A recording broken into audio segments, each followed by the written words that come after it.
तो dear student, ये है पूरा का पूरा बीए फर्स्ट ईयर के फर्स्ट सेमेस्टर पॉलिटिकल साइंस यानी राजनीति शास्त्र का पूरा मॉडल पेपर क्वेश्चन पेपर जिन जिन यूनिवर्सिटी व कॉलेज में आने वाले दिनों कल परसों फिर जब भी आपकी परीक्षा है बीए फर्स्ट ईयर के फर्स्ट सेमेस्टर पॉलिटिकल साइंस की, चाहे जिस भी यूनिवर्सिटी या कॉलेज के स्टूडेंट हो, आप लोगों के लिए बहुत ही महत्वपूर्ण वीडियो होने वाली है। और ये पूरा का पूरा मॉडल पेपर क्वेश्चन पेपर आप लोगों के समक्ष प्रस्तुत करने वाला हूँ। इस मॉडल पेपर क्वेश्चन पेपर से आपको कई मतलब कि बहुत ही ज़्यादा हेल्प मिलेगी। ठीक है, आपको पता चलेगा जो पेपर आता है पॉलिटिकल साइंस का वो कैसा आता है और उसमें क्वेश्चन किस प्रकार के पूछे जाते हैं, पूरी जानकारी आपको इस वीडियो के माध्यम से मिलेगी। और बहुत ही महत्वपूर्ण वीडियो, खास बात इस वीडियो की यह है कि पहले हम आपको महत्वपूर्ण प्रश्न बताएंगे, ठीक है, जो जो आपके एग्जाम के लिए महत्वपूर्ण, फिर उसके बाद उसका उत्तर भी तैयार है, वो भी आपको मिल जाएगा। तो चलिए वीडियो को शुरू करते हैं।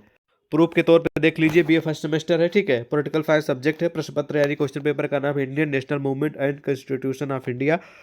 2 आवर यानी 2 घंटे का समय मिलेगा लगभग यूनिवर्सिटी में, कुछ में 3 का भी मिल रहा है। तो 75 का पूर्णांक होगा। सबसे पहले सेक्शन ए आएगा। यहाँ पर पूरी दिशा निर्देश दी जाएंगी कि भैया कितने क्वेश्चन करना है, उसका उत्तर कितने शब्दों में लिखना है। ये पूरी दिशा निर्देश जब भी आप पेपर देने जाएंगे तो आपके पेपर में लिखा रहेगा, उसको पढ़ लीजिएगा।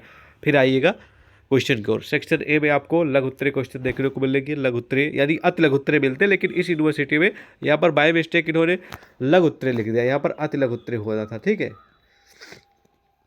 अति लघु उत्तरीय होना था, क्योंकि 3 प्रकार के प्रश्न आते हैं, अति लघु उत्तरीय, लघु उत्तरीय और दीर्घ उत्तरीय। और इन्होंने गलती से यहाँ पर लघु उत्तरीय लिख दिया, तो यहाँ पर हम अति लघु उत्तरीय मान के चलते हैं। ठीक है, तो पहला प्रश्न है अति लघु उत्तरीय का कि 1857 के स्वतंत्रता संग्राम ने राष्ट्रवाद के उदय में किस प्रकार योगदान दिया। 1857 के जो स्वतंत्रता संग्राम है ये बहुत ही पॉपुलर है और ये बहुत ही हाई लेवल का क्वेश्चन है, हमेशा रिपीट होता है। तो मेरे एक्सपीरियंस ये कहता है कि आपकी परीक्षा में 100% आएगा, तो नोट कर लीजिए। ठीक है, ओके, चलिए नेक्स्ट क्वेश्चन देखते कौन सा है। जुकाम बहुत तेजा हो गया है मेरे को, ठीक है, लेकिन क्लास तो आपको देनी ही देनी है।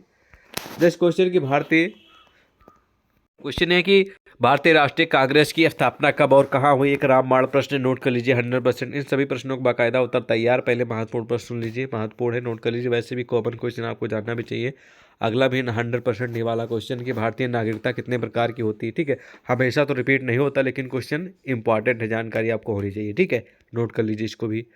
उसके बाद मौलिक अधिकार कितने होते हैं, नोट कर लीजिए, गारंटी वाला क्वेश्चन है। ठीक है, मौलिक अधिकार 100% आपकी परीक्षा में प्रश्न फंसेगा, नोट कर लीजिए। BA first year first semester political science में मौलिक अधिकार और मूल कर्तव्य। ठीक है, ये 2 क्वेश्चन, एक मौलिक अधिकार ये हो गया, एक मूल कर्तव्य, ये दोनों रामबाण प्रश्न है। आज तक ऐसी परीक्षा कोई छूटी नहीं जिसमें क्वेश्चन ना हो। ठीक है, हमेशा आते हैं, तो इस बार भी आएंगे, नोट कर लीजिए। मौलिक अधिकार और मौलिक कर्तव्य नोट कर लीजिए।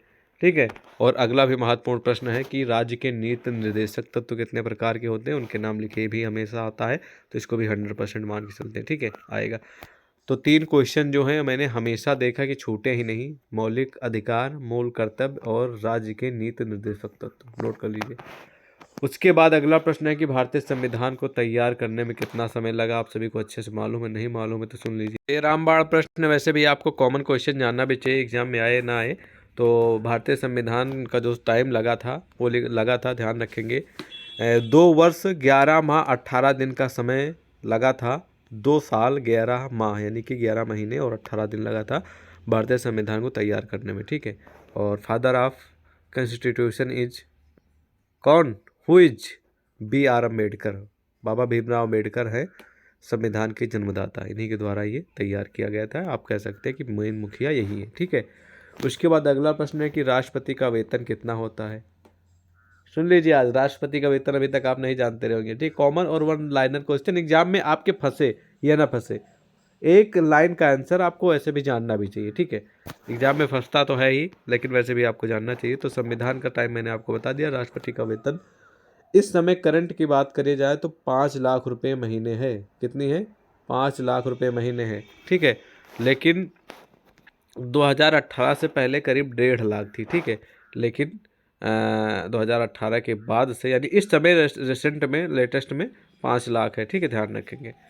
अगला प्रश्न आप लोगों की समझ प्रस्तुत है कि राज्यपाल की क्षमादान शक्तियाँ, तो इतना इग्नोर कर दीजिए, इतना नहीं आएगा। ऐसा प्रश्न आ सकता है कि राज्यपाल की शक्तियाँ क्या हैं, यानी राज्यपाल के पावर्स जो होते हैं।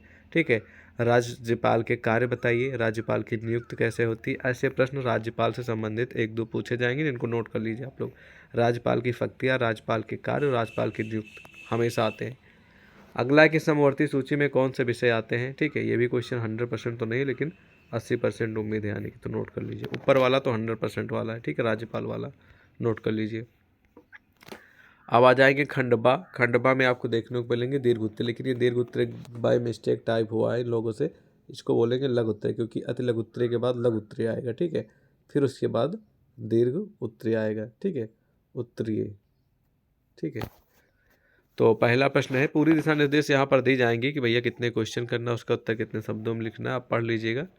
तो पहला प्रश्न पूछा गया है दीर्घ उत्तरीय मतलब लघु उत्तरीय का, कि भारतीय संविधान की प्रस्तावना क्या है। एक रामबाण और हमेशा रिपीट होने वाला क्वेश्चन है, नोट कर लीजिए। 100% फंसेगा, नोट कर लीजिए। ठीक है, और मैंने आपको मौलिक कर्तव्य और ठीक है मौलिक अधिकार मैं आपको बता ही चुका हूँ, और ये दोनों रामबाण प्रश्न है। क्वेश्चन ये है कि मौलिक कर्तव्य कौन कौन से हैं, इन्हें कहाँ पे लिया गया है, ये किस अनुच्छेद में आते हैं। बहुत मौलिक कर्तव्य, मूल अधिकार, ये दोनों रामबाण प्रश्न हमेशा फंसते हैं, आज तक छूटे ही नहीं। ठीक है, तो आएगा आपके एग्जाम में, नोट कर लीजिए। नेक्स्ट क्वेश्चन कि भारतीय संविधान के अनुसार संघ का कार्यकारी अध्यक्ष कौन होता है, उसका चुनाव कैसे होता है। क्वेश्चन बहुत कम आता है, तो 50% है इस प्रश्न के आने की, बाकी 50% नहीं है। ठीक है, तो इस प्रश्न का उत्तर इग्नोर भी कर सकते हैं, पढ़ भी सकते हैं।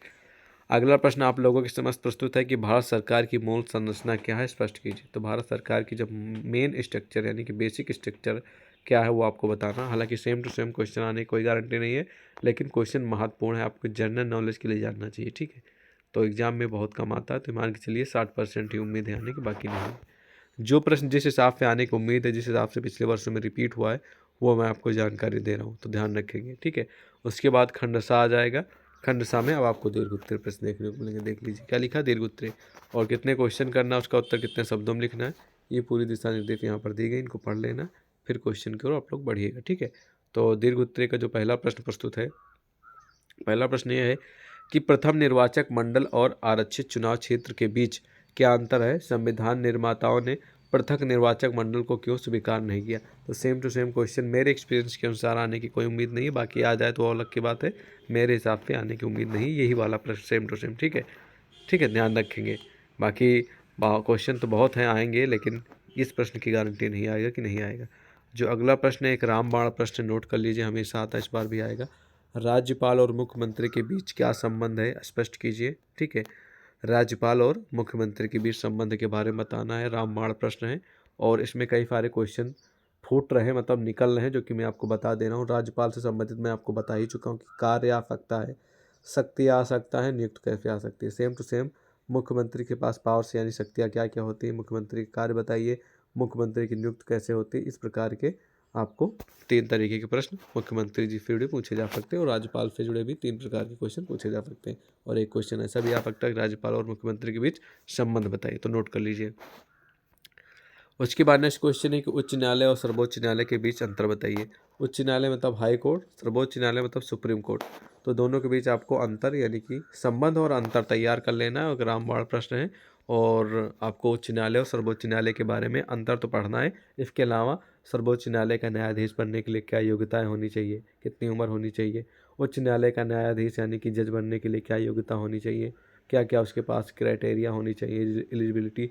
तो ये दोनों प्रश्न आपको संबंध और अंतर तो पूछेगा। इसके अलावा उच्च न्यायालय का जज, सर्वोच्च न्यायालय का जज, और सर्वोच्च न्यायालय का क्षेत्राधिकार, उच्च न्यायालय का क्षेत्राधिकार, ठीक है, ये सब प्रश्न पूछे जाएंगे, जिनको आपको तैयार कर लेना है। सब हवा हवाई वाले क्वेश्चन नहीं है, ये परीक्षा में बार बार रिपीटेड है, और इस बार भी आने की पूरी संभावना उस टाइप के हैं, तो नोट जरूर कर लीजिएगा। ठीक है, बाकी उत्तर मैंने तैयार कर लिया है, अभी आपको मिल जाएगा, बस पहले महत्वपूर्ण प्रश्न जान लीजिए बस। ठीक है, अगला प्रश्न आप लोगों के समझ प्रस्तुत है, ध्यान से सुनेंगे कि भारत में निर्वाचन आयोग के कार्य एवं शक्तियाँ कौन कौन से, उसके बारे में बताइए।